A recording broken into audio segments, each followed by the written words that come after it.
Hello friends, welcome back to on YouTube channel Aryan educational academy.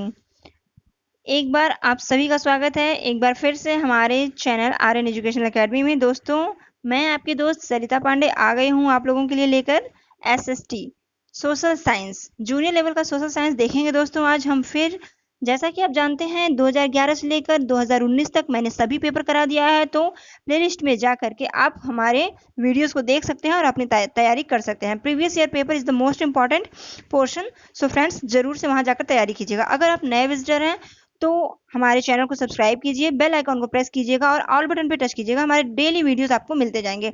अभी हमने start किया है, जैसा कि जानते हैं पूरे पेपर जब हो चुके हैं प्रीवियस ईयर के, तो हमें तैयारी करनी है क्या, एनसीईआरटी। एनसीईआरटी हम स्टार्ट किए हैं दोस्तों। एनसीईआरटी का ये 5वां लेसन चल रहा है आपके सामने, आप देख रहे होंगे अध्याय 5। तो एनसीईआरटी का ये एक टॉपिक है वैदिक काल। तो वैदिक काल में हम कुछ क्वेश्चंस को देखेंगे दोस्तों। देखिए यहाँ पे स्टार्ट करते हैं और समझते हैं क्या है यहाँ पर।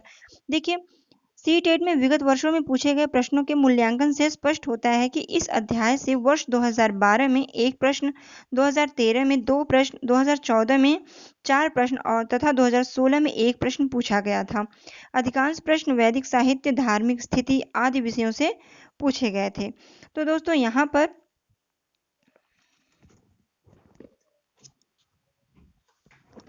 लाइट, तो दोस्तों यहाँ पर हम स्टार्ट करेंगे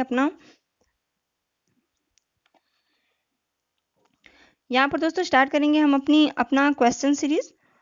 थोड़ी सी इलेक्ट्रिक प्रॉब्लम थी इसलिए सॉरी। चलिए स्टार्ट करते हैं अपना क्वेश्चन। आज जैसा कि आप जानते हैं सीटेट के लिए एनसीईआरटी मोस्ट इंपॉर्टेंट पोर्शन है, तो एनसीईआरटी हम तैयार करेंगे और देखेंगे यहाँ पे क्वेश्चन वेदों से कुछ क्वेश्चन बनेंगे दोस्तों। आप जैसा देख चुके हैं कितने कितने क्वेश्चन हर बार प्रीवियस ईयर पे एग्जाम में आए हुए हैं। तो चलिए स्टार्ट करते हैं और देखते हैं हम क्या क्वेश्चन है। पहला क्वेश्चन हो जाएगा आपका, ऋग्वेद में सतलज नदी का उल्लेख निम्न में से किस नाम से किया गया है। सतलज नदी को ऋग्वेद में क्या कहा जाता था, ये कहा जा रहा है। सिंधु, सतुद्री, रावी और चेनाब। तो यहाँ पर दोस्तों आपका पूछा क्या जा रहा है, सतलज नदी। तो सतलज नदी का आपका यहाँ पे सेकेंड ऑप्शन सही हो जाएगा। सतलज नदी को हम शतुद्री कहते थे, सतलज नदी को शतुद्री कहते हैं। आपको बताते चले दोस्तों कि सतलज नदी को शतुद्री कहते हैं, तो और किन नदियों को क्या कहा जाता है।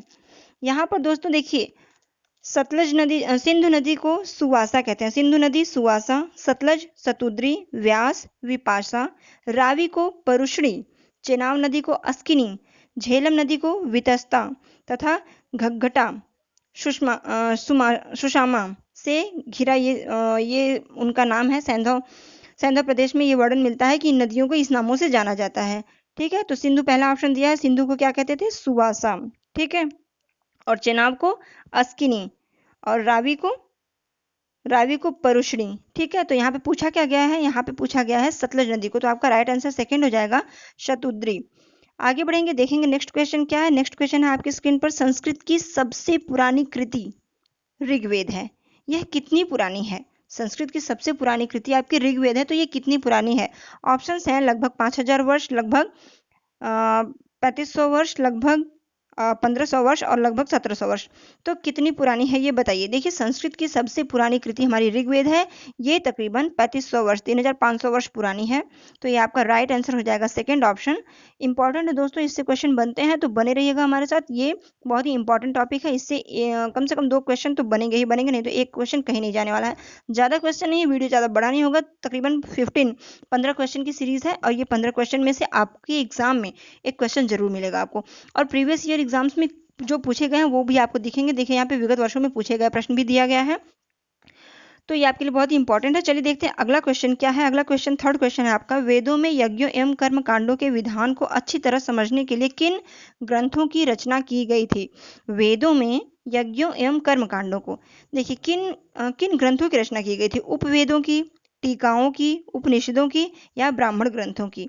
तो यहाँ पे आपका राइट आंसर हो जाएगा, ब्राह्मण ग्रंथों की रचना की गई थी वेदों में। देखिए यज्ञ कर्म कांड ये जो विधान थे, यज्ञ और कर्म कांड ये सब चीज जो है ब्राह्मण ग्रंथ में पाया जाता था।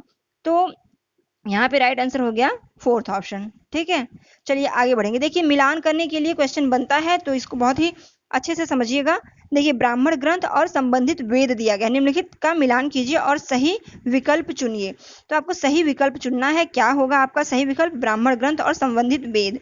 देखिए, पहला है ऐतरेय, दूसरा है शतपथ, तीसरा है पंचविंश और चौथा है गोपथ। तो आप यहाँ ये भी देख सकते हैं कि ब्राह्मण ग्रंथ जो थे कौन कौन से थे? ऐतरेय ब्राह्मण, शतपथ ब्राह्मण, पंचविंश ब्राह्मण और गोपथ ब्राह्मण।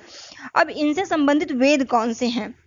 तो देखिए, यहाँ पे आपका ऐतरेय का हो जाएगा। ऐतरेय जो है देखिए ऋग्वेद में था। ऐतरेय ब्राह्मण ग्रंथ जो है ऋग्वेद में आ जाएगा। और शतपथ ब्राह्मण जो है आपका ये यजुर्वेद का है। शतपथ ब्राह्मण ये यजुर्वेद का है। और पंचविंश की बात करें तो पंचविंश ब्राह्मण ये सामवेद का है। पंचविंश ब्राह्मण सामवेद से संबंधित है। और गोपथ ब्राह्मण बच गया आपका यथर्ववेद, तो ये यथर्ववेद है। दोस्तों कम इसको अच्छे से याद कर लीजिए। क्वेश्चन अलग अलग भी बन सकता है और क्वेश्चन ज्यादातर इसी तरीके से बनते हैं मिलान करने के लिए। तो ये हो गया आपका पहले का। ऐतरेय का हो गया ऋग्वेद, तो यहाँ पे 4 हो गया। और शतपथ का हो गया यजुर्वेद यानी फर्स्ट हो गया। और पंचविंश का हो गया सामवेद यानी थर्ड हो गया। एंड गोपथ का हो गया यहाँ पे आपका अथर्ववेद यानी सेकंड हो गया। तो मिला क्या नंबर आपको? 4132। ऑप्शन में देखेंगे 4132 है कहाँ? 4132 देखिए सेकंड ऑप्शन में है 4132 देखेंगे 4132। जी हाँ, बिल्कुल सेकंड ऑप्शन में है। तो आपका सेकंड ऑप्शन राइट हो जाएगा 4132। ठीक है, याद कर लीजिएगा, बहुत ही इंपॉर्टेंट ये क्वेश्चन है। आगे देखेंगे, नेक्स्ट क्वेश्चन है हमारा, निम्न में से कौन सा कथन असत्य है? असत्य कथन जब पूछे तो दोस्तों मोस्ट इंपॉर्टेंट मैं हमेशा आपको बताती हूँ, इस वर्ड को सर्कल जरूर कर लें। सर्कल करने से होता क्या, आपके माइंड में ये सेट रहता है कि क्वेश्चन की फॉर्म क्या है, नेगेटिव है या पॉजिटिव है। तो हमें उसी के अकॉर्डिंग आंसर पे जाना होता है। ऑप्शन क्या है आपके? वैदिक संस्कृति के निर्माता आए थे। वैदिक संस्कृति में आर्य शब्द का अर्थ श्रेष्ठ होता है। और बोगज कोई के अभिलेख में ऋग वैदिक काल के देवताओं का उल्लेख मिलता है और उपरोक्त में से कोई नहीं। तो यहाँ पे देखिए दोस्तों, पांचवा जो हो जाएगा आपका, यहाँ पे पूछ रहा है कौन सा कथन असत्य है। तो इसमें कोई भी कथन असत्य नहीं है। यहाँ पे आपका ऑप्शन हो जाएगा फोर्थ, उपरोक्त में से कोई नहीं। इट मीन्स क्या हुआ कि ये तीनों ऑप्शन जो है सत्य हैं। तो आपको ये 3 पॉइंट मिल गया याद करने के लिए कि वैदिक संस्कृति के निर्माता आर्य थे। ठीक, और दूसरा पॉइंट, वैदिक संस्कृति में आर्य शब्द का अर्थ क्या होता था? श्रेष्ठ होता था। ठीक है, और बोगज कोई के अभिलेख में ऋग्वैदिक काल के देवताओं का उल्लेख मिलता है। ये तीनों ऑप्शन आपके राइट हैं। पूछा जा रहा है कौन सा कथन असत्य है? उपरोक्त में से कोई भी असत्य नहीं है। सो राइट आंसर आपका हो जाएगा डी ऑप्शन। ओके, उपरोक्त में से कोई भी असत्य नहीं है। आगे बढ़ेंगे, नेक्स्ट क्वेश्चन देखेंगे हम। नेक्स्ट क्वेश्चन हमारा ये रहा स्क्रीन पर। हम देखेंगे छठवां क्वेश्चन, इनमें से सबसे प्राचीन ग्रंथ किसे माना जाता है? सबसे प्राचीन ग्रंथ कौन सा है? ये आप जानते ही होंगे दोस्तों, ऋग्वेद सबसे प्राचीन ग्रंथ है। सो यहाँ पर बिल्कुल भी टाइम ना लेते हुए हम फटाक से टिक करेंगे, ऋग्वेद सबसे प्राचीन ग्रंथ है। ठीक है, आगे बढ़ेंगे, देखेंगे इनमें से किस वैदिक ग्रंथ का अर्थ गान भी होता है?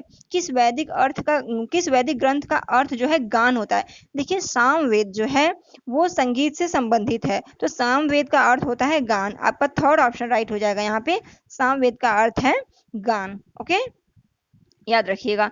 अब देखिए दोस्तों, आपके स्क्रीन पर आपको दिख रहा है, जैसा कि मैंने बताया था, विगत वर्षों में पूछे गए प्रश्न। किन वर्षों में कौन कौन से प्रश्न पूछे गए हैं, इससे आप ये 100% श्योर हो सकते हैं कि इस टॉपिक से क्वेश्चन आए हुए हैं। इसलिए दोस्तों मैं कोई भी ऐसा टॉपिक छोड़ना नहीं चाहती हूँ जिससे कि क्वेश्चन बनते हैं, क्योंकि जब मैंने आपकी जिम्मेदारी ली है कि नहीं, मैं फर्स्ट अटेम्प्ट में आपकी ऐसी तैयारी करा दूंगी कि आपका क्लियर होना ही होना है फर्स्ट अटेम्प्ट में। तो दोस्तों चलिए देखते हैं कि निम्न वर्षों में किस तरीके से क्वेश्चन बने हैं और एक तरीके से तैयारी हो जाएगा प्रीवियस ईयर का। ठीक है, देखेंगे निम्न में से किस भारतीय साहित्यिक धरोहर का अर्थ है गुरु के पास जाकर बैठना, अर्थात समीप बैठना। देखिए, उपनिषद का अर्थ होता है गुरु के समीप बैठना। ओके, तो फिर ये सी ऑप्शन, थर्ड ऑप्शन आपका राइट हो जाएगा। उपनिषद का अर्थ होता है गुरु के समीप बैठना। ओके, चलिए देखते हैं नेक्स्ट क्वेश्चन। ऋग्वेद काल में कौन से 3 देवता विशेषकर प्रमुख थे? देखिए, 3 देवता विशेषकर प्रमुख थे, ये क्वेश्चन बनता है। ये हम प्रीवियस ईयर पेपर में भी कई बार कई साल में ये क्वेश्चन आया हुआ है। देखिए यहाँ पे 2013 के जुलाई के एग्जाम में आया हुआ है। तो यहाँ पे हो जाएगा आपका रुद्र विष्णु इंद्र, अग्नि इंद्र सोम, इंद्र वरुण रुद्र और अग्नि इंद्र विष्णु। तो यहाँ पे दोस्तों सही हो जाएगा आपका अग्नि इंद्र और सोम। ठीक है, अग्नि इंद्र और सोम जो थे ये विशेष 3 प्रमुख देवता थे। Agni Indra and Soma, second option right हो जाएगा। ठीक, आगे देखेंगे निम्नलिखित संस्कृत को जिस भाषा परिवार का हिस्सा माना जाता है उसे कहते हैं, क्या कहते हैं उसे? संस्कृत को जिस भाषा परिवार का हिस्सा माना जाता है उसे क्या कहते हैं? भारत आर्य, भारत यूनान, भारत यूरोप और भारत अरब। तो देखिए, संस्कृत को जिस भाषा परिवार का हिस्सा माना जाता है उसको भारोपीय कहते हैं। और भारोपीय कैसे होगा? भारत प्लस यूरोप से बनेगा भारोपीय। सो आपका राइट आंसर हो जाएगा थर्ड, भारत प्लस यूरोप, भारोपीय कहते हैं उसे। ठीक है, आगे बढ़ेंगे। नेक्स्ट क्वेश्चन आपका, ऋग्वेद में गंगा और यमुना नदी का नाम आया है, कितनी बार नाम आया है? ऋग्वेद में गंगा और यमुना नदी के नाम का जो वर्णन हुआ है, उनका नाम जो उसमें आया है ऋग्वेद में, वो कितनी बार आया है? क्या 12 बार आया है? क्या 1 बार आया है? लगभग 1000 बार आया है? या 100 बार आया है? देखिए दोस्तों, अगर आप पढ़े नहीं होंगे तो आप तुक्का मारेंगे तो गंगा यमुना पवित्र नदी है, जो एक होली रिवर है, उनकी एक तरीके से पूजा होती है। और ऋग्वेद एक वेद है, तो आप आइडिया अगर लगाएंगे, तुक्का लगाएंगे, तो आप 100% 12 पर जाएंगे या 100 पर जाएंगे या 1000 भी जा सकते हैं। बट आपको ये जानकर आश्चर्य होगा कि ऋग्वेद में गंगा और यमुना नदी का नाम सिर्फ और सिर्फ 1 बार आया है। सो राइट आंसर आपका हो जाएगा ये 1 बार आया है। ये क्वेश्चन बन सकता है, क्योंकि इस पर अगर नहीं पढ़े हैं तो ज्यादातर आइडिया नहीं लगता है कि नहीं इसका ये होगा। ठीक है, देखेंगे नेक्स्ट क्वेश्चन। अगला क्वेश्चन आपकी स्क्रीन पर है। भरत लोगों का एक समूह था जिसका उल्लेख ऋग्वेद में मिलता है। वे में रहते थे, किस में रहते थे? दक्षिण भारत में रहते थे, उत्तर भारत में रहते थे, पश्चिम भारत में रहते थे, या उत्तर पश्चिम भारत में रहते थे? तो दोस्तों, भरत लोगों का एक समूह था जिसका उल्लेख ऋग्वेद में मिलता है। तो ऋग्वेद में जिसका उल्लेख मिलता है उस भरत की बात हो रही है कि उनका जो समूह था वो कहाँ रहते थे? तो दोस्तों, वे जो है उत्तर पश्चिम भारत में रहते थे। कहाँ रहते थे?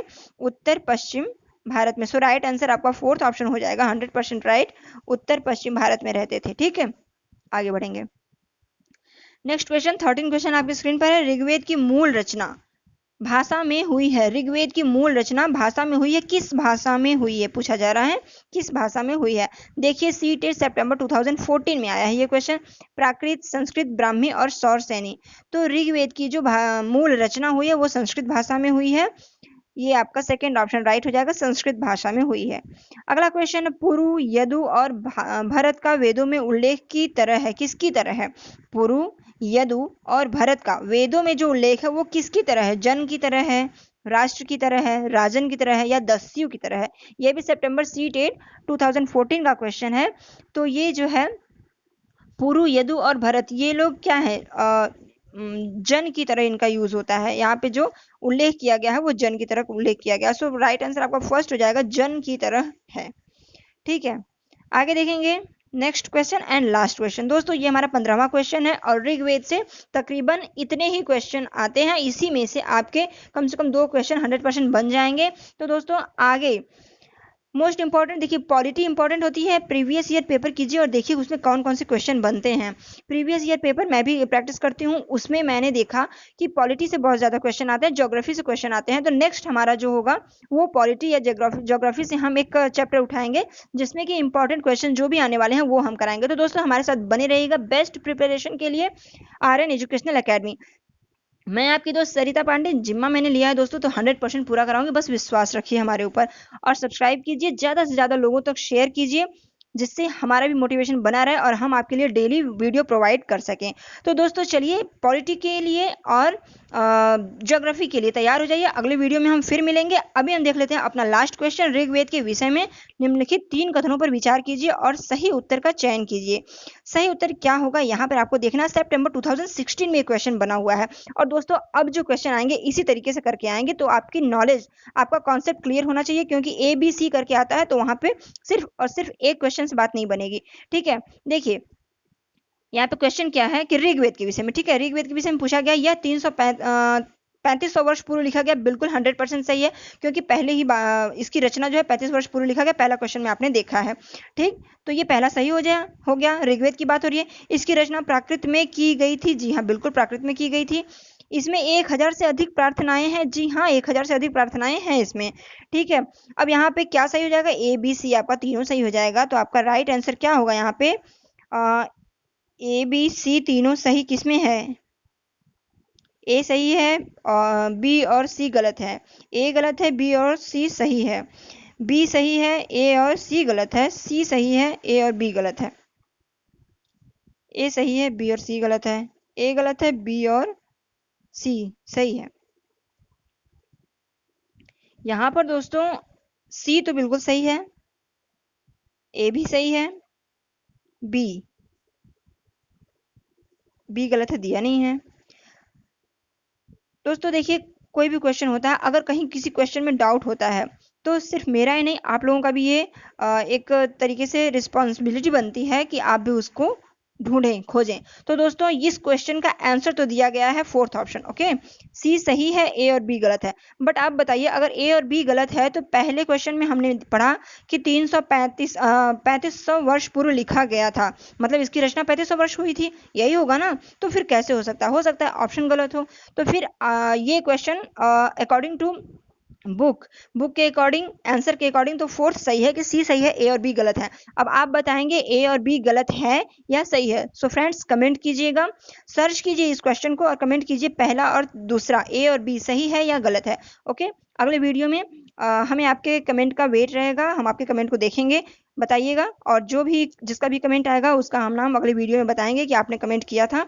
सो फ्रेंड्स बताइएगा जरूर, क्योंकि कहीं भी कोई भी ऑप्शन अगर बुक में गलत होता है तो वो हमें सर्च करना चाहिए, उसके बारे में सही हमें देखना चाहिए, ओके। मैं भी देखूंगी, आप लोग भी देखिएगा। बुक के अकॉर्डिंग ये आंसर है फोर्थ, ओके। अगर बुक के अकॉर्डिंग माने तो ये आंसर है फोर्थ, सी सही है, ए और बी गलत है। आपको तो फिर यही सर्च करना है कि क्या ये सही दिया हुआ है या गलत, ओके फ्रेंड्स। तो आज के लिए बस इतना ही, मिलेंगे अगले वीडियो में। और पॉलिटी मोस्ट इंपॉर्टेंट है, पॉलिटी और ज्योग्राफी, उसके क्वेश्चन हम लेके आएंगे, क्योंकि ज्यादातर क्वेश्चन उसके आते हैं। और हिस्ट्री से हमने अभी तक इतना कराया है, आगे भी कुछ क्वेश्चन कराएंगे। प्लेलिस्ट में इतने वीडियोस पड़े हुए हैं कि उसकी तैयारी आप करेंगे दोस्तों तो 100% फर्स्ट अटेम्प्ट में क्लियर हो जाएगा। सो फ्रेंड्स आज के लिए बस इतना ही। फटाफट शेयर कीजिए, लाइक कीजिए, सब्सक्राइब कीजिए और कमेंट जरूर कीजिएगा मेरे क्वेश्चन के लिए, ओके फ्रेंड्स। तो फिर अगले वीडियो में फिर मिलेंगे, तब तक के लिए धन्यवाद, नमस्कार।